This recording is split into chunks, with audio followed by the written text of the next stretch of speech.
विजय बहुत धार्मिक था और भगवान को बहुत मानता था। वहीं मोतीलाल कर्म में विश्वास रखने वाला बहुत मेहनती व्यक्ति था। दोनों की आर्थिक स्थिति ज्यादा अच्छी नहीं थी। एक बार दोनों ने मिलकर अपनी परिस्थितियां बदलने के लिए भागीदारी में थोड़ी जमीन खरीदी। उनका विचार था कि इस जमीन में वह अच्छी फसल उगा कर उसको बेचेंगे और अच्छा धन कमाएंगे। अब समय था फसल पाने के लिए खेत में मेहनत करने का।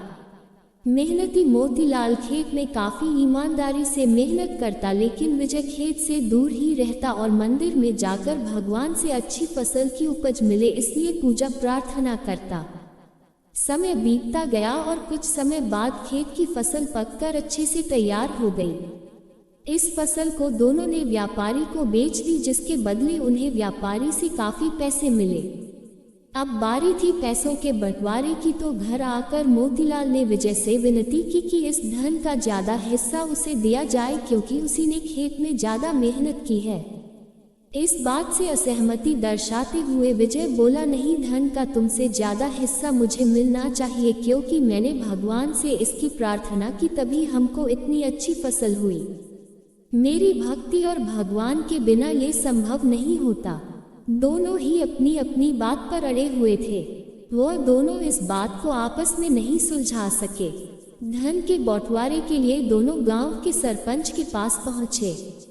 सरपंच ने दोनों की सारी बात सुनी और उन्हें पता चला कि असली हकदार मोतीलाल है। फिर भी विजय की गलतफहमी दूर करने के लिए सरपंच ने दोनों को ही एक एक बोरा चावल का दिया, जिसमें काफी ज्यादा कंकड़ मिले हुए थे। सरपंच ने दोनों से कहा कि कल सवेरे 7 बजे तक तुम दोनों को इसमें से चावल और कंकड़ अलग करके लाने हैं।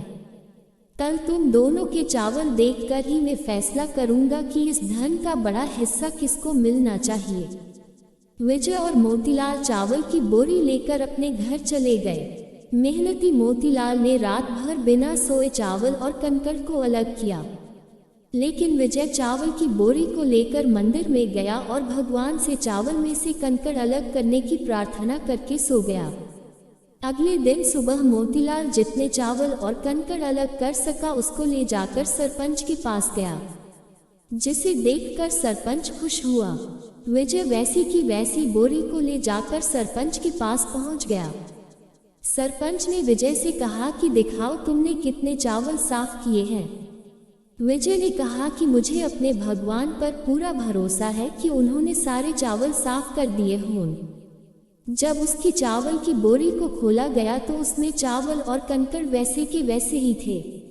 सरपंच ने विजय को समझाया कि भगवान भी तभी सहायता करते हैं जब तुम मेहनत करते हो। सरपंच ने धन का ज्यादा हिस्सा मोतीलाल को दिया।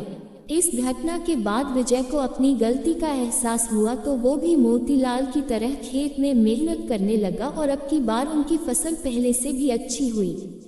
महत्वपूर्ण सीख: इस कहानी से हमें ये सीख मिलती है कि हमें कभी भी सब कुछ भगवान भरोसे नहीं छोड़ना चाहिए। भगवान हमेशा उसका साथ देते हैं जो कर्म करना नहीं छोड़ता, इसलिए हमें किसी भी क्षेत्र में सफलता पाने के लिए जरूरी मेहनत करनी ही चाहिए।